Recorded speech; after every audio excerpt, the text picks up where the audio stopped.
ಏನಾಯಿತು ಸ್ವಲ್ಪ ಕಿತ್ಕೊಂಡು ಬಿಡಿಸ್ಕೊಂಡು ಕೂತಿದ್ಯಾ? ವಿಡಿಯೋ ಸ್ಟಾರ್ಟ್ ಮಾಡಿದ್ಯಾ?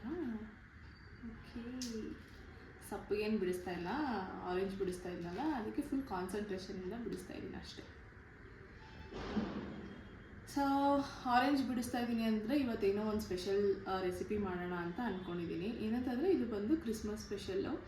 ಸೊ ಹಾಗಾಗಿ ಏನೇನು ಐಟಮ್ಸ್ ಬೇಕೋ ಅದನ್ನೆಲ್ಲ ರೆಡಿ ಮಾಡಿಕೊಂಡು ಇವಾಗ ಫೈನಲ್ಲಾಗಿ ಆರೆಂಜ್ ಬಿಡಿಸೋಣ ಅಂತ ಕೂತ್ಕೊಂಡೆ. ಯಾಕಂದರೆ ಇದು ಕೂಡ ಒಂದು ಮೇನ್ ಇಂಗ್ರೀಡಿಯೆಂಟು, ಅದಕ್ಕೋಸ್ಕರ.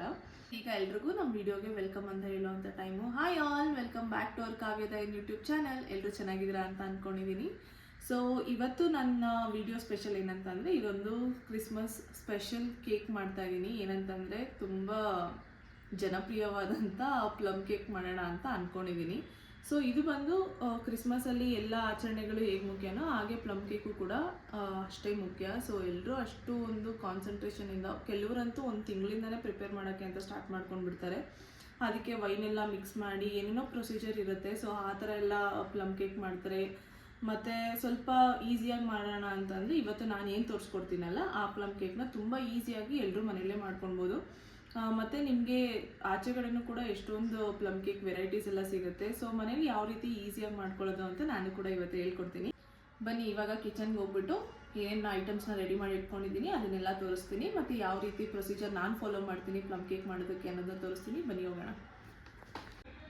ಆರೆಂಜ್ ಸುಲಿತಾ ಇದ್ನಲ್ವಾ, ಸೊ ಆರೆಂಜ್ನ ನಾನು ಜ್ಯೂಸ್ ಮಾಡಿ ತೊಗೊಂಡಿದ್ದೀನಿ. ನಾನು ಆ್ಯಕ್ಚುಲಾಗಿ ಇಲ್ಲಿ 2 ಮೀಡಿಯಮ್ ಆರೆಂಜ್ನ ತೊಗೊಂಡು ಜ್ಯೂಸ್ ಮಾಡಿದ್ದೀನಿ. ಇದಕ್ಕೆ ಇವಾಗ ಈ ಜ್ಯೂಸ್ ಜೊತೆಗೆ ಸ್ವಲ್ಪ ನಾವು ಡ್ರೈ ಫ್ರೂಟ್ಸ್ನೆಲ್ಲ ಮ್ಯಾರಿನೇಟ್ ಮಾಡಬೇಕು. ಸೊ ನಾನು ಏನೇನು ತೊಗೊಂಡಿದ್ದೀನಿ ಅಂತ ತೋರಿಸ್ತೀನಿ. ಫಸ್ಟು ಕಪ್ಪು ದ್ರಾಕ್ಷಿ ತೊಗೊಂಡಿದ್ದೀನಿ, ಒಣ ದ್ರಾಕ್ಷಿ. ಇದಕ್ಕೆ ಮತ್ತೆ ಮಾಮೂಲಿ ದ್ರಾಕ್ಷಿ ತೊಗೊಂಡಿದ್ದೀನಿ, ಇದು ಕೂಡ ಒಣ ದ್ರಾಕ್ಷಿನೇ. ಆ್ಯಂಡ್ ಸ್ವಲ್ಪ ಚೆರಿ, ಬಾದಾಮಿ, ಗೋಡಂಬಿ ಮತ್ತು ಟೂಟಿ ಫ್ರೂಟಿ ತೊಗೊಂಡಿದ್ದೀನಿ. ಟೂಟಿ ಫ್ರೂಟಿ ಇಷ್ಟು ಹಾಕೋದಿಲ್ಲ, ಸೊ ಎಷ್ಟು ಬೇಕೋ ಅಷ್ಟು ಮಾತ್ರ ಹಾಕೊತೀನಿ. ಇವಾಗ ಇದನ್ನೆಲ್ಲ ಏನು ಕಟ್ ಮಾಡ್ಕೊಂಡಿದ್ದೀನಿ ಇದನ್ನೆಲ್ಲ ನಾನು ಇವಾಗ ಆರೆಂಜ್ ಜ್ಯೂಸಲ್ಲಿ ಮ್ಯಾರಿನೇಟ್ ಮಾಡ್ತೀನಿ ಒಂದು ಸ್ವಲ್ಪ ಹೊತ್ತು. ಇದು ಮಿನಿಮಮ್ ಅಂದರೆ ಒಂದು 20 ಮಿನಿಟ್ಸ್ ಆದರೂ ಇದು ಜ್ಯೂಸಲ್ಲೇ ಮ್ಯಾರಿನೇಟ್ ಆಗಬೇಕು. ಸೊ ಆವಾಗ ನಮಗೆ ಟೇಸ್ಟ್ ಚೆನ್ನಾಗಿ ಬರುತ್ತೆ ಪ್ಲಮ್ ಕೇಕಲ್ಲಿ. ಇವಾಗ ಈ ಜ್ಯೂಸ್ಗೆ ನಾನು ತೊಗೊಂಡಿರೋವಂಥ ಡ್ರೈ ಫ್ರೂಟ್ಸ್ನೆಲ್ಲ ಆ್ಯಡ್ ಮಾಡ್ಕೊತೀನಿ. ಸ್ವಲ್ಪ ದ್ರಾಕ್ಷಿ ನೋಡಿ, ನೀವು ನಿಮ್ಮ ಕ್ವಾಂಟಿಟಿಗೆ ಎಷ್ಟು ಬೇಕಾಗುತ್ತೆ ಅಷ್ಟು ಡ್ರೈ ಫ್ರೂಟ್ಸ್ನ ನೀವು ಕೂಡ ತೊಗೊಳ್ಬೋದು. ಇಲ್ಲಿ ನಾನು ಸ್ವಲ್ಪ ಮೆಷರ್ಮೆಂಟಲ್ಲಿ ಮಾಡ್ತಾ ಇರೋದ್ರಿಂದ ನಾನು ಒಂದು ಸ್ವಲ್ಪ ತೊಗೊಂಡಿದ್ದೀನಿ ಎಲ್ಲ ಥರ ಡ್ರೈ ಫ್ರೂಟ್ಸನ್ನು. ಇದಕ್ಕೆ ನೀವು ಇನ್ನೂ ನಿಮ್ಗೆ ಯಾವ ಥರ ಬೇಕಾಗುತ್ತೆ ಡ್ರೈ ಫ್ರೂಟ್ಸು ಅದನ್ನು ಕೂಡ ನೀವು ಆ್ಯಡ್ ಮಾಡಿಕೊಂಡು ಮ್ಯಾರಿನೇಟ್ ಮಾಡ್ಕೊಳ್ಬೋದು. ಸೊ ನಾನು ಇಷ್ಟು ಡ್ರೈ ಫ್ರೂಟ್ಸು ಸಾಕು ಅಂತ ಇದಿಷ್ಟು ಮಾತ್ರ ತೊಗೊಂಡಿದ್ದೀವಿ. ಇದಕ್ಕೆ ನೀವು ಖರ್ಜೂರ ಹಾಕ್ಕೊಳ್ಬೋದು, ಅಥವಾ ಇದು ನಿಮಗೆ ಪಂಪ್ಕಿನ್ ಸೀಡ್ಸ್ ಬರುತ್ತಲ್ಲ ಅದನ್ನು ಹಾಕ್ಕೊಳ್ಬೋದು, ಸನ್ಫ್ಲವರ್ ಸೀಡ್ಸ್ ಹಾಕ್ಕೊಳ್ಬೋದು. ಸೊ ಆ ಥರ ಸೀಡ್ಸು ಮತ್ತು ಇನ್ನು ಕೆಲವು ಡ್ರೈ ಫ್ರೂಟ್ಸ್ನೆಲ್ಲ ಹಾಕ್ಕೊಂಡು ನೀವು ಮ್ಯಾರಿನೇಟ್ ಮಾಡ್ಕೊಳ್ಬೋದು. ಸೊ ಇದು ಇವಾಗ ಒಂದು 20 ಮಿನಿಟ್ಸ್ ರೆಸ್ಟ್ ಮಾಡಲಿ. ಅಷ್ಟೊತ್ತಿಗೆ ನಾನು ನೆಕ್ಸ್ಟ್ ಪ್ರೊಸೀಜರ್ ಏನಿದೆ ಅಂತ ಅದನ್ನು ಕಂಟಿನ್ಯೂ ಮಾಡ್ತೀನಿ. ಓಕೆನಾ? ಅದಕ್ಕೆಲ್ಲ ಏನೇನು ಬೇಕು ಐಟಮ್ಸ್ನ ಅಂತ ತೋರಿಸ್ತೀನಿ. ಈಗ ನಾನು ಅದನ್ನೆಲ್ಲ ಡ್ರೈ ಫ್ರೂಟ್ಸ್ನೆಲ್ಲ ಮ್ಯಾರಿನೇಟ್ ಮಾಡೋಕ್ಕೆ ಇಟ್ಟಲ್ವಾ, ಸೊ ಇವಾಗ ಅದು ಮ್ಯಾರಿನೇಟ್ ಆಗೋ ಅಷ್ಟೊತ್ತಿಗೆ ಈ ಒಂದು ಪ್ಯಾನ್ನ ನಾನು ಇಟ್ಕೊಂಡು ಇದರಲ್ಲಿ ಶುಗರ್ ಸಿರಪ್ ಮಾಡ್ಕೊತೀನಿ. ಪ್ಯಾನ್ ಈಗ ಬಿಸಿಯಾಗಿದೆ. ಇದಕ್ಕೆ ನಾನು ಈ ಕಪ್ ಮೆಷರ್ಮೆಂಟಲ್ಲಿ 1 ಕಪ್ ಅಷ್ಟು ಸಕ್ಕರೆ ತೊಗೊಂಡಿದ್ದೀನಿ. ಯಾಕಂತಂದರೆ ಇದೇ ಕಪ್ಪಲ್ಲೇ ನಾನು 2 ಕಪ್ ಆಗೋಷ್ಟು ಮೈದಾ ತೊಗೊಂಡಿದ್ದೀನಿ. ಅದಕ್ಕೆ 2:1 ರೇಷಿಯೋದಲ್ಲಿ ನಾನು ಶುಗರ್ ತೊಗೊಂಡಿದ್ದೀನಿ. ಸ್ವೀಟ್ ನಿಮಗೆ ಸ್ವಲ್ಪ ಜಾಸ್ತಿ ಬೇಕು ಅಂತಂದವರು ಇನ್ನೊಂದು ಸ್ವಲ್ಪ ಜಾಸ್ತಿ ಮಾಡ್ಕೊಳ್ಳಿ. ನಾವು ಸ್ವೀಟ್ ಸಾಕು, ಯಾಕಂತಂದರೆ ಡ್ರೈ ಫ್ರೂಟ್ಸಲ್ಲಿ ನಾನು ಚೆರಿನೂ ಕೂಡ ಹಾಕಿದ್ದೀನಲ್ಲ, ಅದರಲ್ಲಿರೋ ಸ್ವೀಟ್ನೆಸ್ ಕೂಡ ಆ್ಯಡ್ ಆದರೆ ಸ್ವೀಟು ಕರೆಕ್ಟಾಗಿ ಬರುತ್ತೆ. ನಮ್ಮ ಟೇಸ್ಟ್ ಕರೆಕ್ಟಾಗಿ ನಮಗೆ ಸ್ವೀಟ್ ಸಾಕಾಗುತ್ತೆ. ನಿಮಗೆ ಜಾಸ್ತಿ ಬೇಕಂದವರು ನೀವು ಜಾಸ್ತಿ ಮಾಡ್ಕೊಳ್ಳಿ. ಇವಾಗ ನಾನು ಈ ಪ್ಯಾನ್ಗೆ ಶುಗರ್ ಹಾಕ್ಕೊಂಡು ಸಿರಪ್ ಮಾಡ್ಕೊತೀನಿ.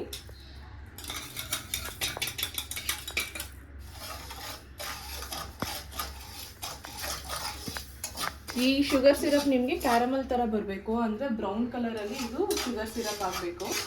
ಆವಾಗ ನಿಮಗೆ ಪ್ಲಮ್ ಕೇಕ್ ಮಾಡೋದಕ್ಕೆ ಕಲರ್ ಚೆನ್ನಾಗಿ ಬರುತ್ತೆ. ಸೊ ಹಾಗಾಗಿ ಇದು ಬ್ರೌನ್ ಆಗೋವರೆಗೂ ನಾನು ಸಿರಪ್ನ ಮಾಡ್ಕೊತೀನಿ. ವರ್ಷದ ಕೊನೆಯ ಹಬ್ಬನೇ ಕ್ರಿಸ್ಮಸ್ ಹಬ್ಬ. ಸೊ ಕ್ರಿಸ್ಮಸ್ ಹಬ್ಬ ಮುಗೀತಂದರೆ ಇನ್ನೇ ನ್ಯೂ ಇಯರ್ ಬಂತು ಅಂತಲೇ ಅರ್ಥ. ಸೊ ಕ್ರಿಸ್ಮಸ್ ಹಬ್ಬ ಅಂತಂದರೆ ನೆನಪಾಗೋದೆ ಸಾಂತಾ ಕ್ಲಾಸು ಮತ್ತು ಗಿಫ್ಟ್ಗಳು, ಆ್ಯಂಡ್ ಅದಕ್ಕೆ ಹಬ್ಬಕ್ಕೆ ಮಾಡುವಂಥ ಸ್ಪೆಷಲ್ ಆಗಿ ಸ್ವೀಟ್ಸ್ಗಳೆಲ್ಲ ಮಾಡ್ತಾರೆ ಕ್ರಿಶ್ಚಿಯನ್ಸು. ತುಂಬ ಚೆನ್ನಾಗಿ ವೆರೈಟಿ ಆಫ್ ಸ್ವೀಟ್ಸ್ ಮಾಡ್ತಾರೆ. ಅದರಲ್ಲೊಂದು ಮೇಯ್ನ್ ಆಗಿ ಬಂದು ಪ್ಲಮ್ ಕೇಕ್ ಕೂಡ. ಸೊ ಬೇರೆ ಕಡೆ ಬೇರೆ ಥರ ಎಲ್ಲ ನಿಮಗೆ ವೈನ್ ಎಲ್ಲ ಹಾಕ್ಬಿಟ್ಟು ರಮ್ ಹಾಕ್ಬಿಟ್ಟು ತುಂಬ ತಿಂಗಳುಗಳು ಅಥವಾ ದಿನದಿಂದನೇ ಮಾಡೋದಕ್ಕೆಲ್ಲ ಶುರು ಮಾಡ್ಕೊತಾರೆ. ಆ್ಯಂಡ್ ನಾನು ಇನ್ನೊಂದು ಏನಂತ ಹೇಳೋದಂದರೆ, ನಿಮಗೆ ತುಂಬ ರೆಸಿಪೀಸ್ ಎಲ್ಲ ಸಿಗ್ಬೋದು ಯೂಟ್ಯೂಬಲ್ಲಿ. ಅದೇ ಥರನೇ ನಾನು ಕೂಡ ಇವಾಗ ರೆಸಿಪಿ ಮಾಡ್ತಾ ಇರೋದು. ಮನೇಲೇ ಕೂಡ ಆದಷ್ಟು ಸಿಂಪಲ್ಲಾಗಿ ಮನೇಲಿರುವಂಥ ಇಂಗ್ರೀಡಿಯೆಂಟ್ಸ್ನ ಯೂಸ್ ಮಾಡಿಕೊಂಡು ಹೆಲ್ದಿಯಾಗಿ ಕೇಕ್ ಮಾಡ್ಕೊಳ್ಳಿ. ಬೇಕ್ರಿಲೆಲ್ಲ ತುಂಬ ನಿಮಗೆ ಆ್ಯಡೆಡ್ ಕಲರ್ಸು, ಶುಗರ್ಸು ಮತ್ತು ಫ್ಲೇವರ್ಸ್ ಎಲ್ಲ ಆ್ಯಡ್ ಮಾಡಿರ್ತಾರೆ. ಅದು ಯಾವುದು ಕೂಡ ನ್ಯಾಚುರಲ್ ಅಲ್ಲ. ಸೊ ಮನೇಲೇ ನ್ಯಾಚುರಲ್ ಆಗಿ ನಿಮ್ಮ ಆರೋಗ್ಯಕ್ಕೆ ಯಾವುದು ಒಳ್ಳೆಯದು ಅಂತ ತಿಳ್ಕೊಂಡು ನೀವೇ ಮನೇಲಿ ಮಾಡ್ಕೊಳ್ಳಿ. ಏನಿಲ್ಲ ಸರ್, ಟೈಮ್ ಒಂದು ಸ್ವಲ್ಪ ಖರ್ಚಾಗುತ್ತೆ ಅಷ್ಟೇ, ಆದರೆ ಅದರಿಂದ ಬರೋ ರಿಸಲ್ಟ್ ತುಂಬ ಚೆನ್ನಾಗಿರುತ್ತೆ. ಮನೇಲಿ ಮಾಡ್ಕೊಂಡು ತಿಂದಷ್ಟು ನೀವು ಎಷ್ಟೇ ಕಾಸು ಕೊಟ್ಟು ಹೊರಗಡೆ ತಿಂದರೂ ಕೂಡ ಅದು ನಿಮಗೆ ಸಮಾಧಾನ ಅನ್ಸಲ್ಲ. ಮನೇಲಿ ಮಾಡ್ಕೊಂಡು ಒಂದು ಸ್ವಲ್ಪ ಸಣ್ಣ ಪೀಸ್ ತಿಂದರೂ ಕೂಡ ನಾವೇ ಮಾಡಿದಲ್ವಾ ಅನ್ನೋದೊಂದು ತೃಪ್ತಿ ಸಿಗುತ್ತೆ. ಸೊ ಅದು ನಮಗೆ ತುಂಬ ಖುಷಿ ಕೊಡುವಂಥದ್ದು. ಹಾಗಾಗಿ ಆದಷ್ಟು ಮನೇಲೇ ಮಾಡ್ಕೊಂಡು ತಿನ್ನೋದಕ್ಕೆ ಟ್ರೈ ಮಾಡಿ. ಈ ಥರ ರೆಸಿಪೀಸ್ನ ಕೂಡ ನೀವು ಮಾಡಿ. ಈಗ ಕಲ್ತ್ಕೊತಾ ಇರೋರು ಕೂಡ ಆರಾಮಾಗಿ ಟ್ರೈ ಮಾಡ್ಬೋದು. ಜಾಸ್ತಿ ಏನು ಇಂಗ್ರೀಡಿಯೆಂಟ್ಸು ಬೇಕಾಗಿರಲ್ಲ. ಸಕ್ಕರೆ ಪಾಕ ಕರಗ್ತಾ ಇದೆ, ಈ ಕಲರಿಗೆ ಬಂದಿದೆ. ಇದು ಇನ್ನೊಂದು ಚೂರು ಡಾರ್ಕ್ ಕಲರ್ ಬಂದಿದ ತಕ್ಷಣ ಇದನ್ನು ಆಫ್ ಮಾಡ್ಕೊಳ್ಳೋಣ. ಸೊ ಅಲ್ಲಿಗೆ ನಮ್ಮದು ಶುಗರ್ ಸಿರಪ್ ರೆಡಿಯಾಗಿದೆ ಅಂತ ಅರ್ಥ. ಶುಗರ್ ಸಿರಪ್ ಕರಗಿದೆ. ಇವಾಗ ಕರಗಿ ಅದು ಈ ಥರ ಗೋಲ್ಡನ್ ಬ್ರೌನ್ ಕಲರ್ ಆಗಿದೆ. ಇವಾಗ ನಾನು ಸ್ಟವ್ ಆಫ್ ಮಾಡ್ಕೊತೀನಿ, ಯಾಕಂದರೆ ಈ ಕನ್ಸಿಸ್ಟೆನ್ಸಿಯಲ್ಲಿ ಆದರೆ ಸಾಕು. ಮತ್ತು ನೀವು ಮಿಕ್ಸ್ ಮಾಡೋಕ್ಕೂ ಮುಂಚೆನೇ ಇನ್ನೊಂದು ಸ್ವಲ್ಪ ಟೈಮ್ ಇದೆಯಲ್ಲ ಇದರಲ್ಲೇ ಬಿಟ್ಬಿಡೋಣ ಅಂತಂದರೆ ಇದೇನಾಗುತ್ತೆ ಅಂದರೆ ಫುಲ್ಲು ನಿಮಗೆ ಪಾಕ ಥರ ಫುಲ್ ಗಟ್ಟಿ ಆಗಿಬಿಡುತ್ತೆ. ಸೊ ಅವಾಗ ಅದು ಪಾತ್ರೆಗೆ ಅಂಟ್ಕೊಂಡು ಬರೋದಿಲ್ಲ. ಸೊ ನಾನೇನು ಮಾಡ್ತೀನಿ ಅಂದರೆ ಒಂದು ಸ್ವಲ್ಪ ಹಾಲನ್ನ ಇಲ್ಲೇ ಮಿಕ್ಸ್ ಮಾಡ್ಕೊಂಡು ಬಿಡ್ತೀನಿ. ಸೊ ಮಿಕ್ಸ್ ಮಾಡಿಕೊಂಡು ಲಿಕ್ವಿಡ್ ಮಾಡ್ಕೊತೀನಿ. ಇವಾಗ ಕ್ಯಾರಮೆಲ್ ಸಿರಪ್ ರೆಡಿಯಾಗಿದೆ. ಇದನ್ನು ನಾನು ಒಂದು ಬೌಲ್ಗೆ ಹಾಕ್ಕೊತೀನಿ. ನಿಮಗೆ ಎಕ್ಸ್ಟ್ರಾ ಬೇಕು ಅಂತಂದರೆ ಶುಗರ್ನ ಅಂದರೆ ಸಕ್ಕರೆನ ಚೆನ್ನಾಗಿ ಪುಡಿ ಮಾಡಿ ಕೂಡ ಅದನ್ನು ಕೂಡ ಆ್ಯಡ್ ಮಾಡ್ಕೊಳ್ಬೋದು. ಇಲ್ಲಾಂದರೆ ಇದೇ ಸಕ್ಕರೆ ಸಾಕು ಅಂತಂದರೆ ನಿಮಗೆ ಸ್ವೀಟ್ಗೆ ತಕ್ಕಂಗೆ ನೀವು ಮಿಕ್ಸ್ ಮಾಡ್ಕೊಳ್ಬೋದು. ಸೊ ಇದಕ್ಕೆ ಇವಾಗ ನಾನು ಒಂದೊಂದೇ ಐಟಮ್ನ ಆ್ಯಡ್ ಮಾಡ್ಕೊತೀನಿ. ಆವಾಗಲೇ ನಾನು ಹೇಳಿದ್ನಲ್ವ ನಿಮಗೆ. ಸೊ ಈ ಬೌಲಲ್ಲೇ 2 ಕಪ್ ಆಗೋಷ್ಟು ನಾನು ಮೈದಾ ತೊಗೊಂಡಿದ್ದೀನಿ. 2 ಕಪ್ ಆಗುವಷ್ಟು ಮೈದಾನ ಆ್ಯಡ್ ಮಾಡ್ಕೊಂಡಿದ್ದೀನಿ. ಸೊ ಇವಾಗ ಇದಕ್ಕೆ ನಾನು ಹಾಕ್ಕೊತೀನಿ 2 ಸ್ಪೂನ್ ಆಗುವಷ್ಟು ಕೋಕೋ ಪೌಡರು, ಆಮೇಲೆ ಅರ್ಧ ಸ್ಪೂನಷ್ಟು ಬೇಕಿಂಗ್ ಪೌಡರ್ ಹಾಕ್ಕೊಂಡಿದ್ದೀನಿ.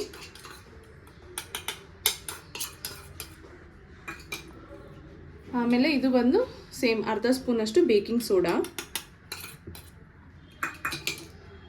ಆಮೇಲೆ ಈ ಕಪ್ಪಲ್ಲಿ ಅರ್ಧ ಕಪ್ ಆಗುವಷ್ಟು ನಾನು ಸನ್ಪ್ಯೂರ್ ಆಯಿಲ್ನ ಬಳಸ್ತಾ ಇದ್ದೀನಿ. ಇದಕ್ಕೆ ಈಗ ನಾನು ತಗೊತಾ ಇದ್ದೀನಿ 1 ಸ್ಪೂನ್ ಆಗುವಷ್ಟು ವೆನಿಲಾ ಎಸೆನ್ಸು. 1 ಸ್ಪೂನು ನಾನು ಇನ್ನೊಂದು ಚೂರು ಜಾಸ್ತಿ ತೊಗೊತೀನಿ, ಯಾಕಂದರೆ ಅದು ಫ್ಲೇವರ್ ಚೆನ್ನಾಗಿ ಬರುತ್ತೆ ಅಂತ. ಆ್ಯಂಡ್ ಇವಾಗ ನಾವೇನು ನೆನೆಸ್ಕೊಂಡು ಇಟ್ಕೊಂಡಿದ್ವಲ್ಲ ಡ್ರೈ ಫ್ರೂಟ್ಸು, ಸೊ ಅದನ್ನು ಕೂಡ ಇವಾಗ ನಾನು ಇದಕ್ಕೆ ಮಿಕ್ಸ್ ಮಾಡ್ಕೊತೀನಿ.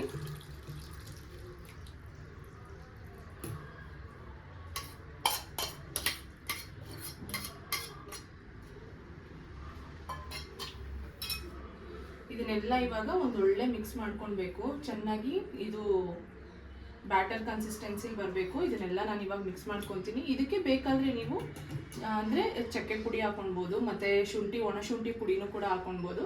ಆದರೆ ನಾನಿವತ್ತು ಅದನ್ನು ಯಾವುದನ್ನು ಹಾಕ್ತಾಯಿಲ್ಲ. ಸೊ ಹಾಗೆ ಹಾಕಿ ಮಾಡ್ತೀನಿ. ಸೊ ಅದು ಕೂಡ ಟೇಸ್ಟ್ ನಿಮಗೆ ಡಿಫ್ರೆಂಟಾಗಿ ಚೆನ್ನಾಗಿರುತ್ತೆ.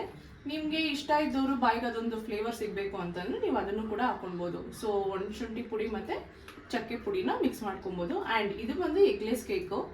ನಿಮಗೆ ಎಗ್ ಬೇಕು ಅಂತಂದರೆ ಸೊ ಇದಕ್ಕೆ ನೀವು ಒಂದು ಮೊಟ್ಟೆನ ಆ್ಯಡ್ ಮಾಡ್ಕೊಳ್ಬೋದು. ಅದನ್ನ ಚೆನ್ನಾಗಿ ಮಿಕ್ಸಿಲಿ ಹಾಕಿ ಬೀಟ್ ಮಾಡಿಬಿಟ್ಟು ನೀವು ಇದಕ್ಕೆ ಆ್ಯಡ್ ಮಾಡ್ಕೊಳ್ಬೋದು. ಫುಲ್ಲು ಇದನ್ನೆಲ್ಲ ಈಗ ಮಿಕ್ಸ್ ಮಾಡ್ಕೊಂಡಿದ್ದೀನಿ. ಸೊ ನೀವು ನೋಡ್ಬೋದು ಇವಾಗ ಈ ರೀತಿ ಬಂದಿದೆ. ಈ ಕನ್ಸಿಸ್ಟೆನ್ಸಿಯಲ್ಲಿ ಇರಬೇಕು ನಿಮಗೆ. ಇವಾಗ ನಾನು ಇದಕ್ಕೆ ಒಂದು ಸ್ವಲ್ಪ ಆರೆಂಜ್ ಸಿಪ್ಪೆನ ತುರಿದು ಇಟ್ಕೊಂಡಿದ್ದೆ, ಅದನ್ನು ಕೂಡ ಆ್ಯಡ್ ಮಾಡ್ತೀನಿ. ಯಾಕಂದರೆ ಇದೊಂದು ಸಪ್ರೇಟು ಫ್ಲೇವರ್ ಇರುತ್ತೆ ಮತ್ತು ಅದೊಂದು ಘಮ ಚೆನ್ನಾಗಿ ಬರುತ್ತೆ. ಸೊ ಹಾಗಾಗಿ ಜಾಸ್ತಿ ಏನು ಬೇಡ, ಒಂದು ಸ್ವಲ್ಪ ಅಷ್ಟೇ ಫ್ಲೇವರ್ಗೋಸ್ಕರ ಅದನ್ನು ಕೂಡ ಮಿಕ್ಸ್ ಮಾಡ್ತಾ ಇದ್ದೀನಿ.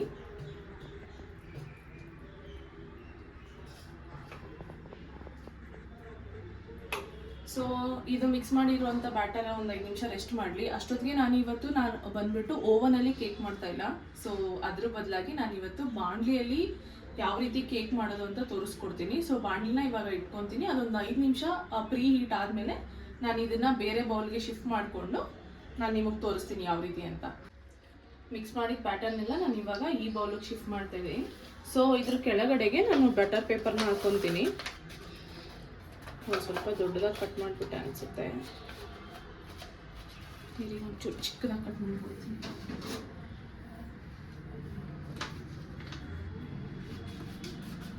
ಸೊ ಕೆಳಗಡೆ ಎಲ್ಲ ತಳದಲ್ಲೆಲ್ಲ ಅಂಟ್ಕೊಂಡು ಬಿಡುತ್ತೆ ಅಂತ ಅಂದ್ಬಿಟ್ಟು ಬಟರ್ ಪೇಪರ್ನ ಹಾಕೋದು. ಸೊ ಹಾಕ್ಬಿಟ್ಟು ಇದನ್ನ ಫುಲ್ಲು ಕಂಪ್ಲೀಟ್ ಆದಮೇಲೆ ಜಸ್ಟ್ ನೀವು ಅದನ್ನು ಉಲ್ಟಾ ಮಾಡಿದ್ರೆ ಸಾಕು, ಈಸಿಯಾಗಿ ಬಂದ್ಬಿಡುತ್ತೆ. ಸೊ ಇದಕ್ಕೋಸ್ಕರ ಬಟರ್ ಪೇಪರ್ ಹಾಕ್ತಾರೆ.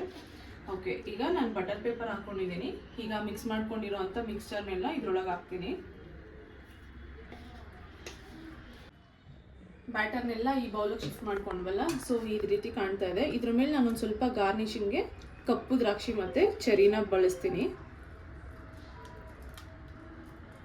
ನೀವು ಇನ್ನೂ ಬೇರೆ ಬೇರೆ ಥರ ಡ್ರೈ ಫ್ರೂಟ್ಸ್ನ ಕೂಡ ಆ್ಯಡ್ ಮಾಡ್ಕೊಳ್ಬೋದು.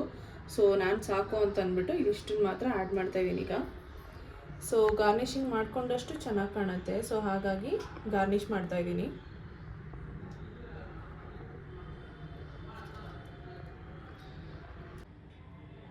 ಸೊ ಫೈನಲಿ ಗಾರ್ನಿಷಿಂಗ್ ಆಯಿತು, ಈ ರೀತಿ ರೆಡಿ ಮಾಡಿ. ಸೊ ನಾನು ಬಾಣಲಿಯಲ್ಲಿ ಮಾಡೋಣ ಅಂತ ಅಂದ್ಕೊಂಡಿದ್ದೆ, ಆದರೆ ಈ ಬೌಲಿಗೆ ಫಿಟ್ ಆಗುವಂಥ ಬಾಣಲಿ ಅದು ಸಾಕಾಗಲಿಲ್ಲ. ಸೊ ಹಾಗಾಗಿ ಈ ಪಾತ್ರೆನ ಇಟ್ಕೊಂಡಿದ್ದೀನಿ. ಇದನ್ನು ನಾನೀಗ ಆಲ್ರೆಡಿ ಒಂದು 5 ನಿಮಿಷ ಹೀಟ್ ಮಾಡ್ಕೊಂಡಿದ್ದೀನಿ. ಇದರೊಳಗಡೆ ಇವಾಗ ಇದೊಂದು ಸ್ಟ್ಯಾಂಡ್ ಇಟ್ಬಿಡೋಣ. ಯಾಕಂತಂದರೆ ಡೈರೆಕ್ಟ್ ಪಾತ್ರೆ ಒಳಗಿಡೋದು ಬೇಡ, ಸ್ಟ್ಯಾಂಡ್ ಮೇಲೆ ಇಟ್ಟರೆ ಅದು ನೀಟಾಗಿ ಹಬೆ ತೊಗೊಂಡು ಬೇಯುತ್ತೆ. ಇವಾಗ ಇದನ್ನು ಇದರೊಳಗೆ ಇಟ್ಬಿಟ್ಟು ನಾನು ಇದಕ್ಕೆ ಉಪ್ಪು ಅದೆಲ್ಲ ಏನೂ ಹಾಕ್ಕೊಂಡಿಲ್ಲ, ಡೈರೆಕ್ಟ್ ಪಾತ್ರೆನ ಹೀಟ್ ಮಾಡಿ ಅದ್ರ ಮೇಲೆ ಸ್ಟ್ಯಾಂಡ್ ಇಟ್ಟಿದ್ದೀನಿ. ಇವಾಗ ಇದನ್ನು ಕವರ್ ಮಾಡ್ತಾಯಿದ್ದೀನಿ. ಕವರ್ ಮಾಡಿಬಿಟ್ಟು ಇವಾಗ ಇದನ್ನೊಂದು 20 ಮಿನಿಟ್ಸ್ ಹಂಗೆ ಬೇಕ್ ಮಾಡೋಣ. 20 ಮಿನಿಟ್ಸ್ ಆದಮೇಲೆ ಒಂದ್ಸತಿ ನಾವೇನು ಮಾಡಬೇಕಂದ್ರೆ ಟೂತ್ ಪಿಕ್ ಇದೆಯಲ್ಲ ಅದನ್ನು ಜಸ್ಟ್ ಹಿಂಗೆ ಚುಚ್ಚಿಬಿಟ್ಟು ನೋಡೋದು ಅದು ಅಂಟ್ಕೊಳುತ್ತಾ ಇಲ್ವಾ ಅಂತ. ಅದೊಂದು ಟ್ರಿಕ್ ಇದೆ, ಅದರ ಹೆಂಗೆ ಬೆಂದಿದೆ ಅಂತ ಕಂಡುಹಿಡಿಯೋದಕ್ಕೆ. ಅದನ್ನು ಆಮೇಲೆ ತೋರಿಸ್ತೀನಿ. ಇವಾಗ ಇದು ಬೇಯ್ತಾ ಇರಲಿ, ಇನ್ನೊಂದು 20 ಮಿನಿಟ್ಸ್ ಇದನ್ನ ಡಿಸ್ಟರ್ಬ್ ಮಾಡೋದು ಬೇಡ. ಅದಾದಮೇಲೆ ನೋಡೋಣ ಹೇಗಾಗಿದೆ ಅಂತ. ನಾವಿಟ್ಟು ಆಲ್ರೆಡಿ ಒಂದು 20 ಮಿನಿಟ್ಸ್ ಆಯ್ತು ಅನ್ಸುತ್ತಲ್ಲ. ಓಕೆ, ಒಂದು 20 ಮಿನಿಟ್ಸ್ ಆಗಿದೆ ಅನಿಸುತ್ತೆ. ಸೊ ಈಗ ಒಂದ್ಸರಿ ಚೆಕ್ ಮಾಡೋಣ ಟೂತ್ ಪಿಕ್ ಹಾಕ್ಬಿಟ್ಟು ಆಗಿದೆಯಾ ಇಲ್ವಾ ಅಂತ. ನೋಡೋಕೆ ಚೆನ್ನಾಗಿ ಕಾಣ್ತಾ ಇದೆ. ಸೊ ಇಲ್ಲಿ ನೋಡಿ ಟೂತ್ ಪಿಕ್ಗೆ ಅಂಟ್ಕೊತಾ ಇದೆ. ಸೊ ಈ ಥರ ಅಂಟ್ಕೊತಿದೆ ಬ್ಯಾಟರು ಅಂತಂದರೆ ಇನ್ನೂ ಆಗಿಲ್ಲ ಅಂತ. ಸೊ ಇನ್ನೊಂದು 5 ಮಿನಿಟ್ಸು ಹಾಗೆ ಬಿಡೋಣ, ಬೇರೆ ಬೇಯಲಿ. ಅದಾದಮೇಲೆ ಇನ್ನೊಂದ್ಸರಿ ಚೆಕ್ ಮಾಡೋಣ. ಅವಾಗ ಏನಾದರೂ ಅಂಟಿಲ್ಲ ಅಂದರೆ ಪರ್ಫೆಕ್ಟಾಗಿ ಬಂದಿದೆ ಅಂತ ಅವಾಗ ಸ್ಟವ್ ಆಫ್ ಮಾಡಿಬಿಡೋಣ. ಸೆಕೆಂಡ್ ಟೈಮ್ ಓಪನ್ ಮಾಡ್ತಾ ಇದ್ದೀನಿ, ಆಗಿದೆಯಾ ಇಲ್ವಾ ಅಂತ ಚೆಕ್ ಮಾಡೋದಕ್ಕೆ. ಸೊ ಇನ್ನೊಂದ್ಸತಿ ಟೂತ್ ಪಿಕ್ ಹಾಕಿ ನೋಡ್ತೀನಿ ಆಗಿದೆಯಾ ಇಲ್ವಾ ಅಂತ. ಸೊ ಏನೂ ಅಂಟ್ಕೊಂಡಿಲ್ಲ, ಟೂತ್ ಪಿಕ್ ಕ್ಲಿಯರ್ ಆಗಿದೆ, ಅಲ್ಲಿಗೆ ಕೇಕ್ ಆಗಿದೆ ಅಂತ. ಇವಾಗ ಫ್ಲೇಮ್ನ ಆಫ್ ಮಾಡಿಬಿಟ್ಟು ಇದನ್ನು ಹಂಗೆ ನಾನು ತಣ್ಣಗಾಗೋದಕ್ಕೆ ಬಿಡ್ತೀನಿ. ತಣ್ಣಗಾದ್ಮೇಲೆ ಅದನ್ನು ಕಟ್ ಮಾಡಿ ತಿಂದು ನೋಡೋಣ ಯಾವ ರೀತಿ ಇರುತ್ತೆ ರುಚಿ ಅಂತ. ಸೊ ಇದು ಕಂಪ್ಲೀಟಾಗಿ ತಣ್ಣಗಾಗಲಿ, ತಣ್ಣಗಾದ್ಮೇಲೆ ಮತ್ತೆ ಬಂದು ಇದನ್ನು ಡಿಸ್ಟರ್ಬ್ ಮಾಡೋಣ. ಫೈನಲಿ ನಮ್ಮದು ಪ್ಲಮ್ ಕೇಕು ರೆಡಿಯಾಗಿದೆ. ಅದನ್ನು ಡಿಮೋಲ್ಡ್ ಮಾಡಿ ಇವಾಗ ನಾನು ಒಂದು ಪ್ಲೇಟ್ಗೆ ಶಿಫ್ಟ್ ಮಾಡ್ಕೊಂಡು ತೊಗೊಂಡು ಬಂದಿದ್ದೀನಿ. ನೋಡೋಕ್ಕೆ ತುಂಬ ಯಮ್ಮಿಯಾಗಿ ಕಾಣಿಸ್ತಾ ಇದೆ. ನಂಗೆ ಟೇಸ್ಟು ಕೂಡ ಮಾಡಿದೆ, ತುಂಬ ಚೆನ್ನಾಗಿ ಬಂದಿದೆ. ಸೊ ಕಟ್ ಮಾಡಿದ್ರೆ ಅದು ಶೇಪ್ ಹೋಗುತ್ತಲ್ಲ ಅಂತ ಹಾಗೆ ಇಟ್ಕೊಂಡಿದ್ದೀನಿ ಪ್ಲೇಟಲ್ಲಿ ನಿಮಗೆಲ್ಲ ತೋರಿಸೋದಕ್ಕೆ ಅಂತ. ನೀವು ಕೂಡ ಮನೇಲಿ ಒಂದ್ಸರಿ ಟ್ರೈ ಮಾಡಿ. ಯಾಕಂತಂದರೆ ಎಲ್ಲ ಪರ್ಫೆಕ್ಟಾಗೇ ಇರಬೇಕು ಮನೇಲಿ ಅನ್ನೋದು ಏನಿಲ್ಲ. ನಿಮ್ಮ ಮನೇಲಿ ಏನು ವಸ್ತು ಇದೆ, ಯಾವ ಐಟಮ್ ಇದೆ, ಏನು ಇಂಗ್ರೀಡಿಯೆಂಟ್ ಇದೆ, ಅದನ್ನೇ ಹಾಕ್ಬಿಟ್ಟು ನಿಮ್ಗೆ ಯಾವ ರೀತಿ ಬರುತ್ತೆ, ಯಾವ ರೀತಿ ಸುಲಭ ಅನಿಸುತ್ತೆ ಅದೇ ರೀತಿ ಮಾಡ್ಕೊಳ್ಳಿ, ತುಂಬ ಚೆನ್ನಾಗಿ ಬರುತ್ತೆ. ಸೊ ಎಲ್ಲ ಪರ್ಫೆಕ್ಟಾಗೆ ಮಾಡೋಕ್ಕೆ ಹೋಗಬೇಕು ಅಂತಂದರೆ ಸುಮ್ಮನೆ ಎಕ್ಸ್ಟ್ರಾ ಖರ್ಚು ನಮಗೆ. ಸೊ ಅದಕ್ಕೋಸ್ಕರ ಅವಶ್ಯಕತೆಗೆ ತಕ್ಕಂತೆ ನಾವು ಬದುಕಬೇಕಲ್ವಾ. ಸೊ ಹಾಗಾಗಿ ಏನಿದೆ ಅದರಲ್ಲೇ ನಾವು ಪರ್ಫೆಕ್ಟಾಗಿರೋಣ ಅಂತ ಹೇಳ್ತಾ ಪ್ಲಮ್ ಕೇಕ್ನ ಈ ರೀತಿ ರೆಡಿ ಮಾಡಿದ್ದೀನಿ. So Christmas special.